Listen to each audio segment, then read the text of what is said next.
hope we see more of it because there was a lot of sharing going on Twitter. I don't know if you saw that happen as well. I saw somebody like one that went viral where he had lost 40 followers over the year, and Twitch had still sent him this Twitch recap with like followers gained minus 40.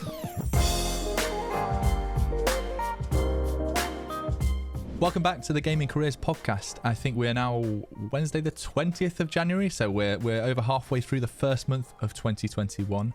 And, you know, these platforms, they haven't died yet. There hasn't been too much news this week, but I guess one thing that came up in everybody's inboxes was the sort of Twitch recap, sort of like a Spotify Wrapped. I don't know if you're a user of Spotify, Ben, but every year at the end of the year, they send you sort of a video, I guess it is really, with loads of the stats from the year of what music you've been listening to, which artists, which genres you've discovered and things like that. And Twitch have taken their own spin on that, sending out a Twitch recap email, which had some stats like how many channels, how many people have followed your stream, how many hours you've streamed, and how many hours of content you've actually watched on Twitch. What did you think about this? It was a bit of a surprise. I didn't expect it anyway. Yeah, I didn't expect it either. I thought it was super cool. I always look forward to the Spotify Wrapped series and how it kind of expands each year to show new things. So it's pretty cool. Also, you know, I'm a huge data fan, so any data like this is pretty cool. And I like that they did a viewer side and a streamer side. So whether you were just watching a lot of Twitch or you were actually broadcasting a lot, they tailored a version towards you. And it showed kind of like two sides of the same coin, where it would show you how many hours you watched or how many people watched you, how many hours you were watched during the year. So I thought it was cool to get both and kind of compare them together.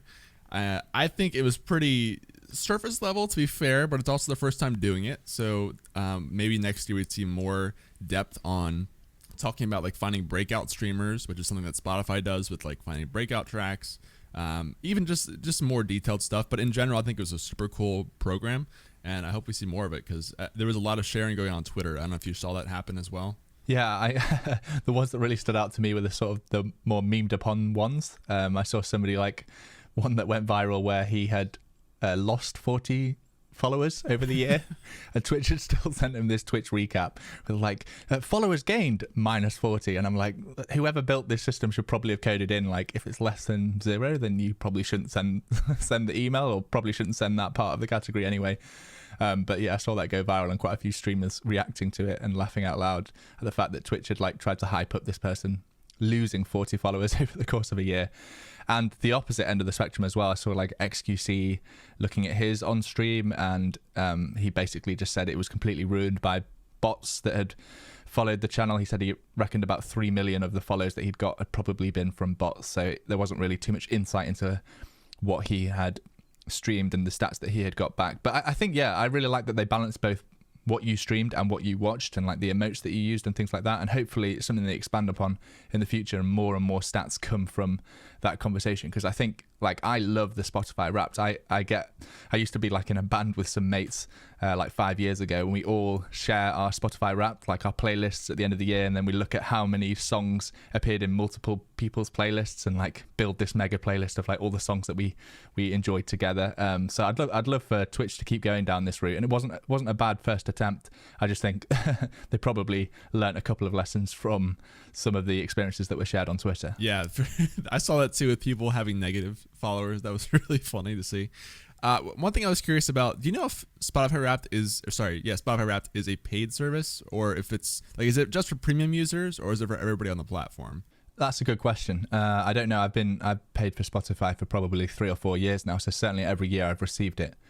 So I don't know if it's for free or paid. Over here in the UK, like Spotify is by far the biggest platform. Like I know that there's Amazon Music and Tidal, and I think even YouTube has one now, YouTube Music or something, but Spotify is like by far the biggest. Pretty much every one of my friends uses Spotify. Yeah, same here. I've had it forever. I just looked it up, and it's actually, so both non-paying and paying users get Spotify Wrapped, but if you have premium, you get more data and a longer story basically and more info. So that kind of makes sense. That's what I was thinking originally, because Twitch did this for everybody with no monetization at all feature. So like maybe next year they do a version where if you have Prime Gaming, that you would get more details or something and stuff like that. That would make sense to me, because I think everybody loves to see these, just to see your own version of what streaming is to you and who you watch. And also on the broadcaster side, like where people watch you and things like that would be really cool to see, and just the trends over the year. So yeah, definitely. Actually, the where people watch you is an interesting one. Like if they could break down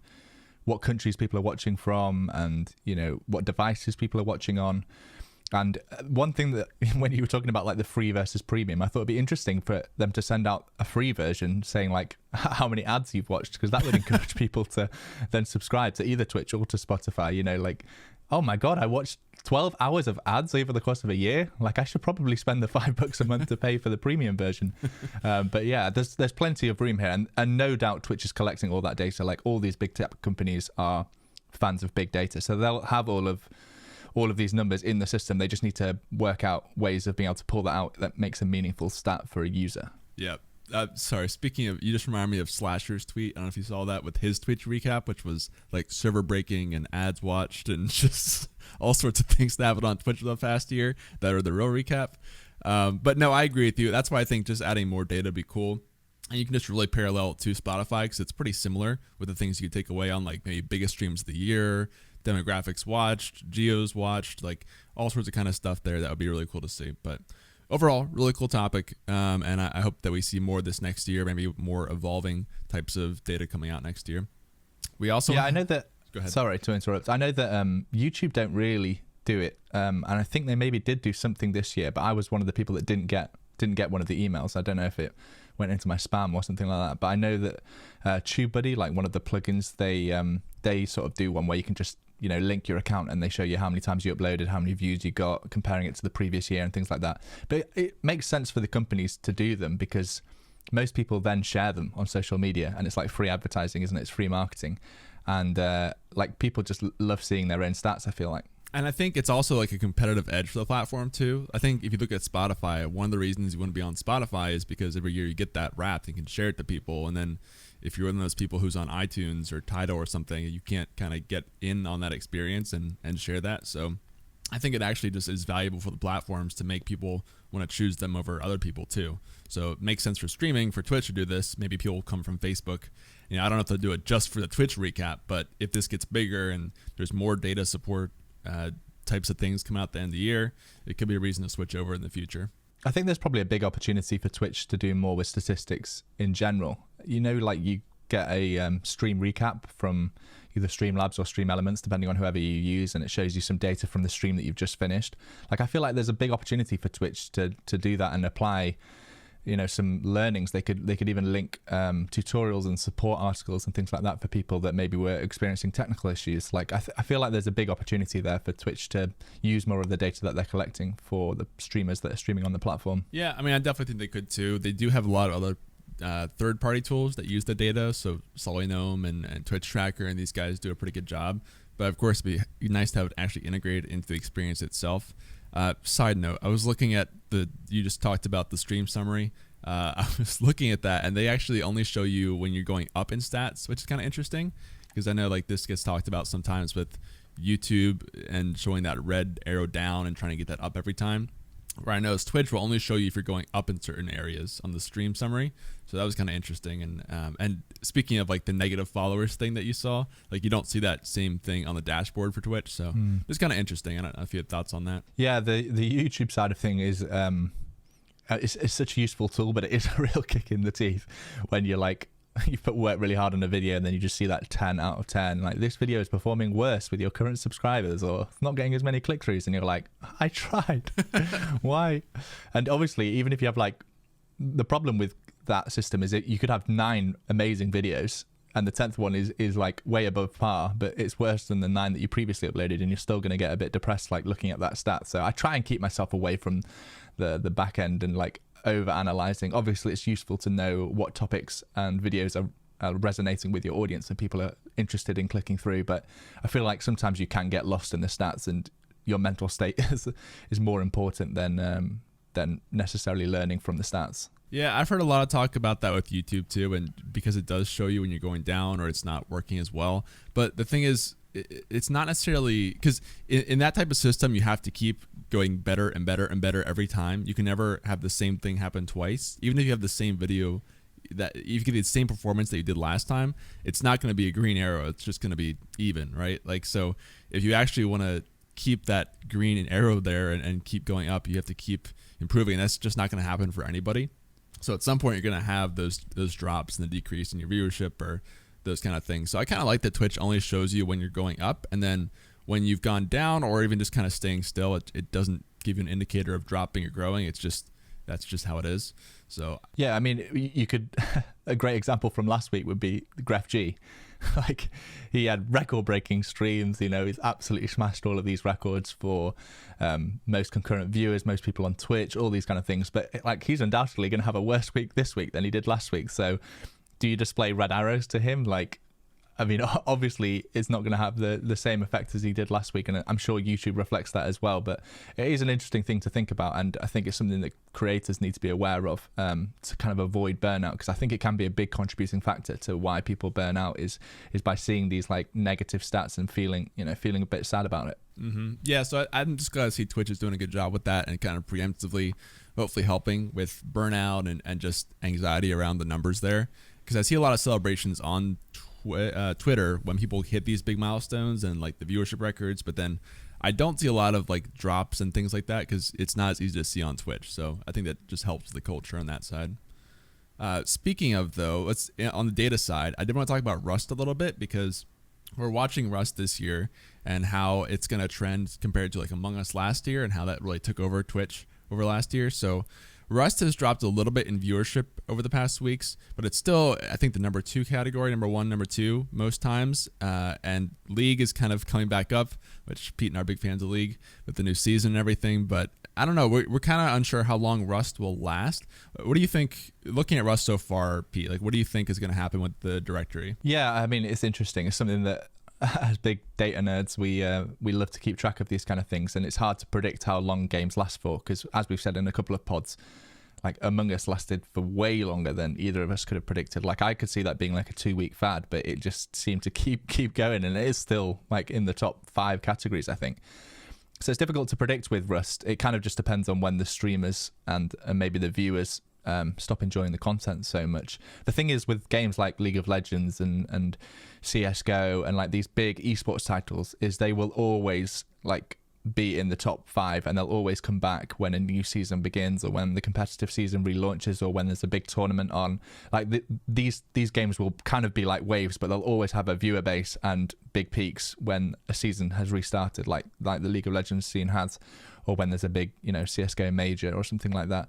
Whereas games like Rust, they're definitely, they can spike way higher, but they'll also fall off a lot quicker, and they won't remain with a base level viewership like games like esports titles will, basically. Right, and they probably won't get a revival the same way. They could, I don't know, but I don't see Among Us really making a huge second comeback this year after its initial kind of wave, because I mean, I guess they have updates coming to the game and that could help, but it just seems like games like this kind of come up mostly based on organic viewership around certain channels streaming this and collaboration, and then once it's kind of been used for all the content it can be used for, they move on to a new one. Is the cycle that I'm seeing now. We're just at the start of it with Among Us and Rust, so I do think we'll see more games this year in that category of big collaborative co-stream games, and we'll just kind of move from one to the next throughout the year, but I have no idea what the next one will be, so we'll have to kind of wait and see on that one. I mean, that's the hard thing, right? It's trying to predict what the next game will be, because it's not necessarily just the next new game to come out. We've seen these older titles sort of be revived by streamers coming in and streaming them, so it's really tough to predict what the next game will be, but certainly keeping a close eye on these top streamers and what they start playing. There's some people saying that like Soda Poppin is the guy that chooses the next game, because I think he's the one that was kind of credited for making Among Us so popular. So yeah, maybe keep an eye on his stream and see what he ends up playing. But maybe it'll just be World of Warcraft that comes back again. Who knows? Could be. Yeah. Soda Poppin is always good at streaming obscure games that get popular, so it could be the one to drive it for the next game as well. Looking through some more news this week, we talked last week about the PogChamp situation on Twitch. And how they are rotating out the daily PogChamps to be different creators on Twitch after the suggestion from Day 9, I believe. So there has been some controversy in terms of who they've actually picked to be the PogChamp, and A, like the cropping and the design of the PogChamp face, but then B, the people they actually picked to be on there. the one side being some of these people have said things on their streams that are pretty divisive.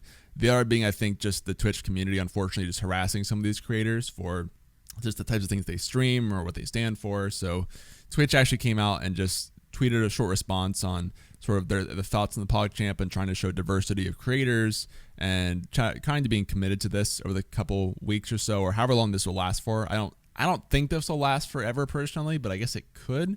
It's definitely good for their Twitter account to be able to have a new tweet every day to show the PogChamp. I think they'll eventually settle on a permanent one, but just kind of interesting. And they did say they're going to have some more information on the policies and stuff like that on the January 21st Creator Camp. But overall, I mean, I personally like the daily PogChamps, and I feel like they're getting better. I did think there were cropping issues at the beginning, but they've gotten more close to kind of the original face, which is good. Pete, what are your thoughts on seeing all this happen with the PogChamp stuff? I think my main question, which probably will get answered in the creator camp that they're going to be running, is this just exclusively for Twitch partners? And I'd imagine it is so far. I haven't really dived in to see if it was, but it must be for people that have signed some kind of contract with Twitch. I can't believe that they would be rolling this out to affiliates, but who knows, if they keep doing this idea for another 3 years, they might run out of partners and then need to start diving into the affiliate pool. But yeah, I agree. I think they've made it's definitely been less drama this week, but we're diving into this problem where whoever is the daily PogChamp face, their stream inevitably gets way more focus, which isn't a bad thing, but the kind of focus that it's getting is, a lot of trolls and people trying to get like a clip of them saying something controversial just to put Twitch back in the bad spotlight. So it's difficult because you want to promote these streamers, and that's what's really nice about this idea of rotating the daily PogChamp. You want to be able to promote all these creators that maybe don't get a spotlight as they usually would on like the Twitch front page, so to speak. But at the same time, you don't want to be putting them in a situation where they're getting thousands of new viewers who are trolling them in chat. Yeah, I think Twitch made the right response here overall, just kind of backing the creators and saying, we're committed to diversity and trying to actually include everybody in this project, which I think is good. I think from a platform perspective, the reason why I think they should probably switch eventually to a permanent PogChamp is because you're going to kind of lose the meaning of PogChamp almost, or the brandability of it. I think like the original face of PogChamp is so recognizable, and that's why you had so many variants of it. And when you just said the word, people know what it meant. And I guess you could still get that with having multiple faces, but it's not going to have the same kind of iconic sense as just having one unified emote. And I know we talked last week about those issues around picking a person because that person could always do something controversial, or different types of concerns around using a person's face versus like a character or something. But still, I think that's probably the route that they'll eventually go down. The question is who they would actually choose to do that and how they'll go through that process. I think if they do choose a permanent replacement, it's going to have to be like a character that's been drawn, because I can't imagine them choosing somebody and actually being the new face of PogChamp, unless, like you said, it was like a heritage thing, like one of the early Twitch creators, Rekful or something like that, like you mentioned. I just can't imagine them choosing somebody, so I reckon it might turn out to be a character. But yeah, it's one of those things where I think Twitch is doing the right thing, and a lot of the hate that they're getting, I don't really know if they're directly responsible for anything, because I really like the idea, and like Day9's idea, let's give credit to him because he was the one that came up with it. I think it is like a nice way of being able to promote the wider Twitch audience, and it's probably going to settle down. In a month's time, if this is still going on, are the people going to be getting thousands and thousands of trolls in their chat? It's probably less likely. Like, you probably still are going to get some, but I think once the freshness of the idea has died down a little bit, it probably will settle down and just become something that Twitch does every day. Yeah, it'll definitely die down, like you said. I guess it could work if they do keep rotating it. I will say, like, as someone who's streamed recently, I haven't realized that a new PogChamp emote is live, so I'll see someone type the new one and not know what it is as a streamer.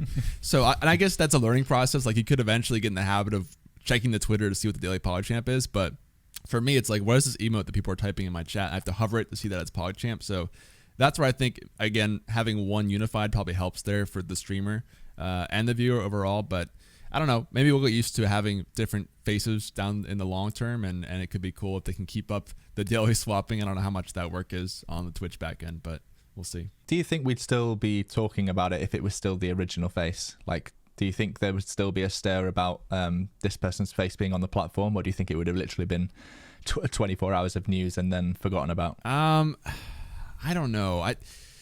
So are you asking if people, if his face was still on there as it is now, or if they had just replaced it with someone else and stuck with that? So if they had never changed the emote, so it was the original PogChamp emote, and there was a bit of drama on Twitter on the day where Gutex shared the tweet that was controversial, but if that drama had just sort of passed and they'd left the emote, do you think like people would still care? Because it's hindsight is such an interesting thing. Like, it blew up on the day, but I wonder if it'd still be an issue today, and if the use of the emote would have changed to represent what he was saying in his tweet or anything like that. I think it's so difficult. It's kind of, if it was any other emote, it wouldn't be worth talking about, but like we said a few weeks ago, it was one of the biggest most used emotes on the platform. I think it was like top 3 or top 4. So and it kind of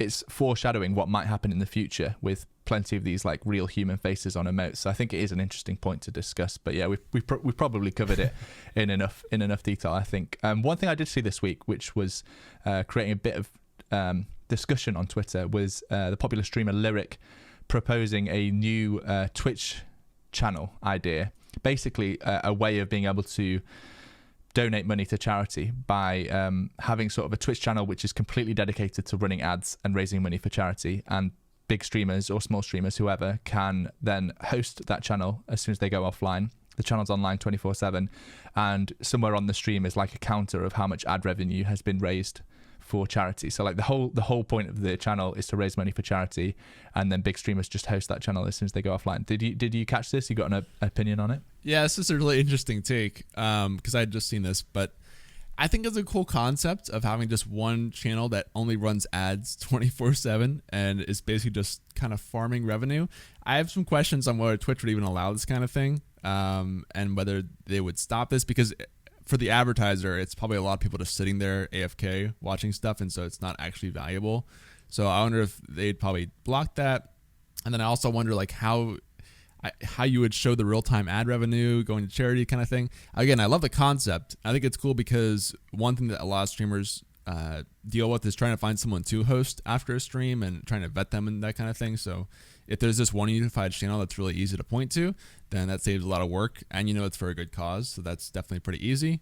Plus, again, big group community mission is really good to have, and everyone's kind of supporting this thing together is pretty cool. But I would have questions on whether Twitch would even allow this kind of thing on the platform, honestly.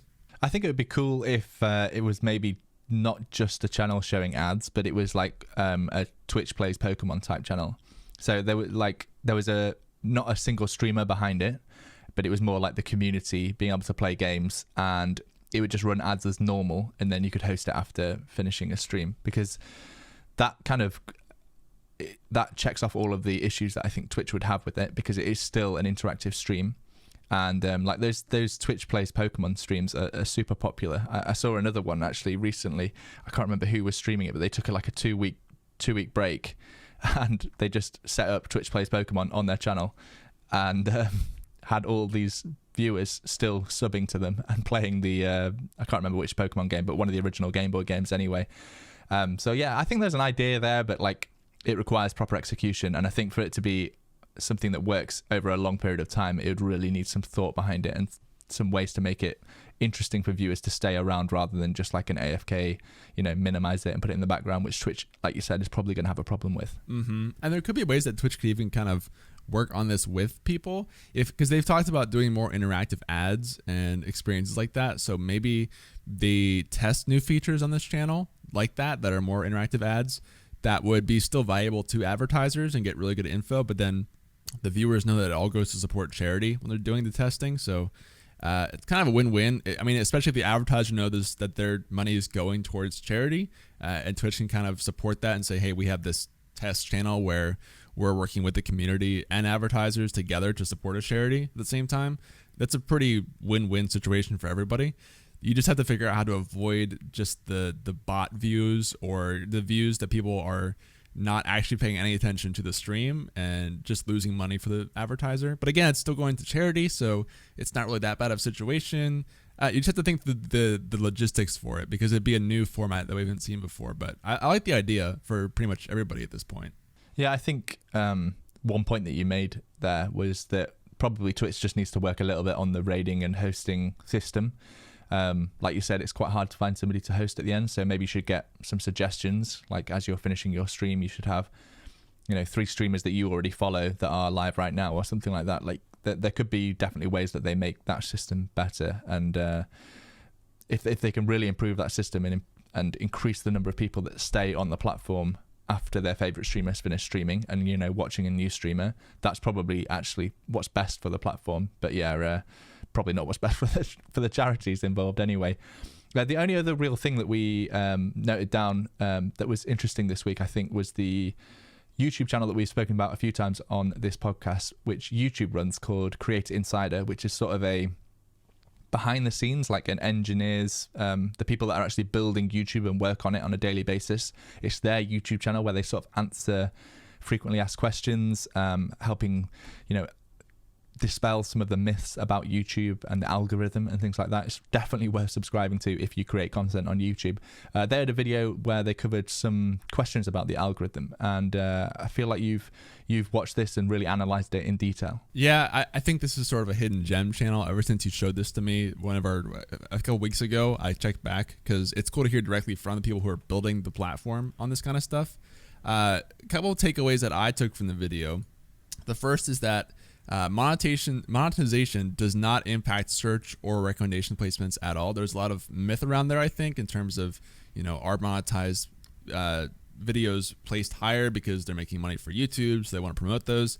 Apparently not, with the exception of videos that are around mature or graphic demonetization for that kind of thing. They're not going to show that to people, but for just a approved video versus a monetized video, it should be pretty equal placement for search and recommendation. So I thought that was kind of cool just to hear the confirmation. I don't know, have you ever thought through that issue on your end, Pete? Yeah, I mean, this is definitely a myth that circulated quite frequently, was that my video is not doing as well because it's not available for monetization. And thankfully I create content which is completely safe, and I have never had an issue with demonetization. But I know a lot of creators that do more lifestyle based things and sometimes will get a video demonetized. So it's interesting to hear that it is a myth, and in fact it does not impact search and recommendation placements if it's not monetized. But remember, only a month ago or so, when YouTube announced that they were going to add monetization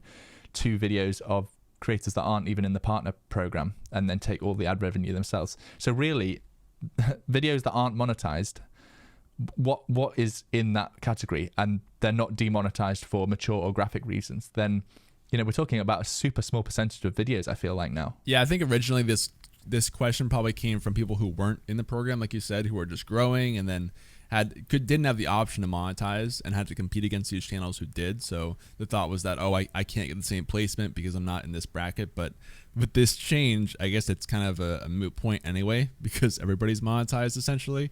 Probably for this reason, so that when they do show these videos that kind of break out and go viral, they can still make the money off of them. But still kind of cool to hear it from the creators themselves of the algorithm and how it's going. So I thought that was interesting. The other piece was that for taking breaks, again, getting into the data here, they did a study of 40,000 channels who took upload breaks, and there were some different ranges of breaks, but most were over 2 weeks they took a break, and looked at like the viewership before and after they took a break. And there was no correlation of viewership drops of any significance. If anything, they said there was actually more viewership after the break, and that's usually because people, maybe they make some big video and they come back, or take longer to make the next video or something. But still, just kind of interesting to see that there was no data. Like if you want to take a break on YouTube and you're worried about losing views because you break a schedule or something, apparently the data is showing that it's not really going to drop your viewership at all. So I thought that was cool. Any thoughts on that? Yeah, I mean, I've long been a believer of you can build up a YouTube audience through quantity or through quality, or through a combination of both. And it's not so much about uploading on a schedule anymore. And we've seen a couple of videos from the Creator Insider channel where they've sort of discussed that each video is treated separately. And I didn't upload a video for over 4 weeks when I moved house, got new internet, had to build my new studio. And I don't see any difference really in my channel analytics. So I completely agree with this, and I actually think it's really important to take breaks. We talked a little bit about creator burnout, and we'll probably do a dedicated episode at some point on, burning out streaming or creating content, because it is a bit of a grind, especially when you're trying to build that initial audience.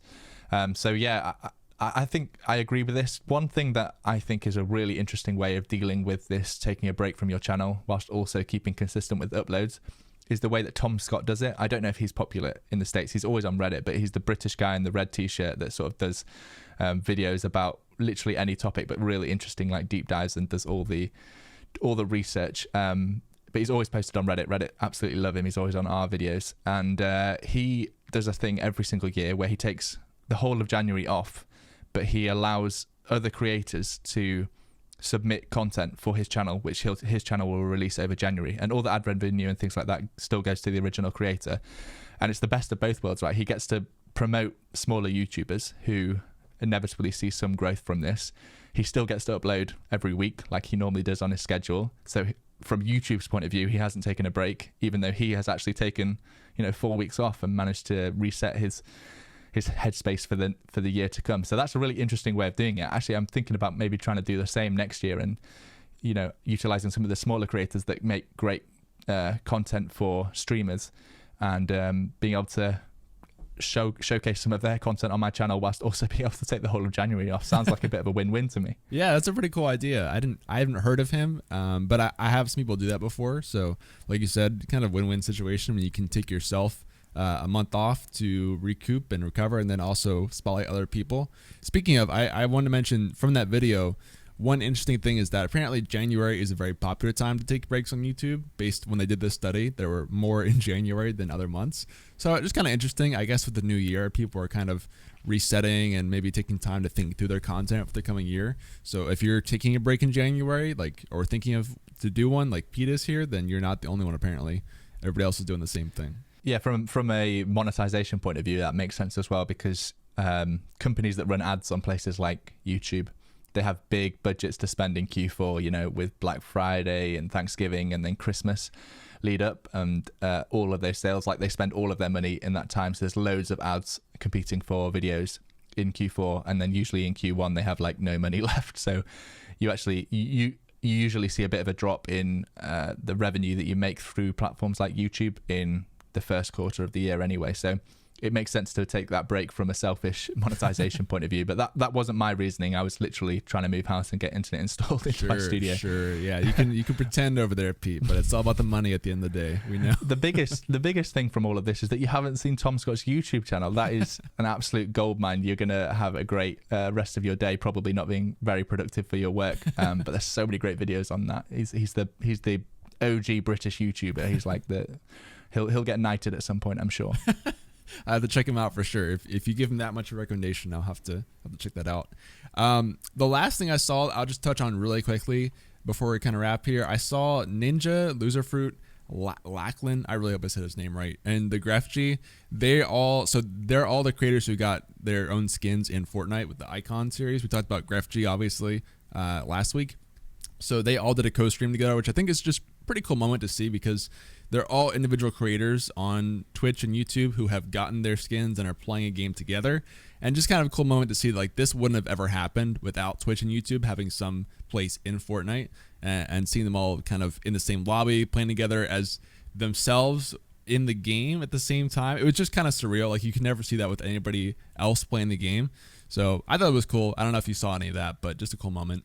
Yeah, we've talked so many times this year about how collaboration is the key for growth, and it's what all the top streamers are doing when they're playing games like Rust. So yeah, it was cool to see, the week after GraphG broke all these records, getting his new skin, that the 3 previous creators that play Fortnite that got skins as well through the same series, all jumping into co-stream together. I think that's a nice moment, and probably, again, sharing some of the love of the viewership that he's had over the past couple of weeks.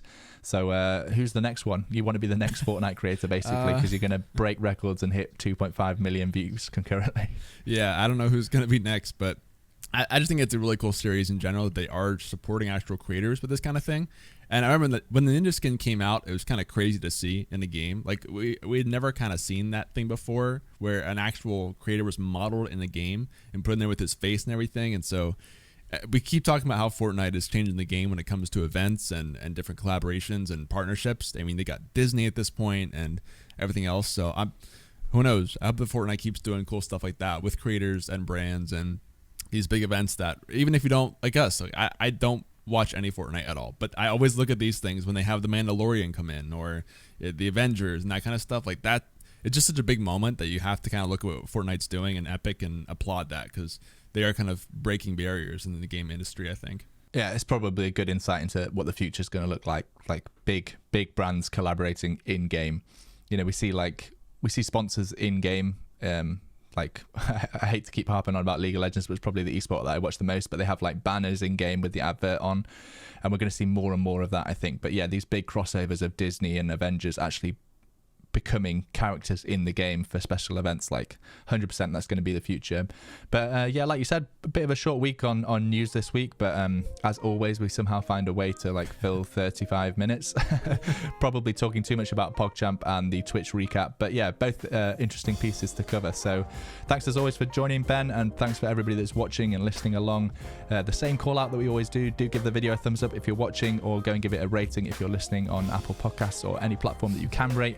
And yeah, we'll catch you next Wednesday for another roundup of the Twitch and streamer news. See you next week. See you guys. Peace.